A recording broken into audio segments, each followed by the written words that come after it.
Hi friends, మీ ఇంట్లో కొబ్బరి ఉందంటే ఖచ్చితంగా కొబ్బరి పాల రైస్ చేసుకోండి. చాలా టేస్ట్ ఉంటుంది, చాలా బాగుంటుంది కూడా. నేను ఇది సెకండ్ టైం అండి. అంటే చాలా బాగుంది. ఎప్పుడు కొబ్బరి మిగిలినా కానీ నేనైతే ఎండబెట్టేదాన్ని, కానీ ఈసారి ఖచ్చితంగా కొబ్బరి మిగిలితే కొబ్బరి పాల రైస్ చేస్తానని. ఇందులో చికెన్ కాంబినేషన్ అయితే ఇంకా చాలా బాగుంటుంది.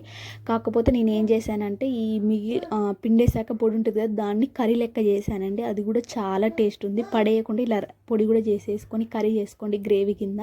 పులేనండి, అలాంటి ఏం టైం టేకింగ్ ఏం కాదు. మనం ఎలా అయితే బగారా అన్నం వండుకుంటామో అలానే పోపేసి అందులో కలిపేయడమేనండి. నేను రైస్ కుక్కర్లో వేసాను కాబట్టి పోపు ఇందులో వేసేసి రైస్ కుక్కర్లో వేసాను. టేస్ట్ చాలా బాగుంది. అలానే మన ఛానల్ ఎవరైతే కొత్త వచ్చినా ఖచ్చితంగా లైక్ సబ్స్క్రైబ్ చేయండి ప్లీజ్ ఫ్రెండ్స్. లైక్ అయితే ఖచ్చితంగా చేయండి. చేస్తే మన వీడియోస్ అనేవి వేరే వాళ్ళకి వెళ్తాయి కాబట్టి ఖచ్చితంగా లైక్ చేయండి.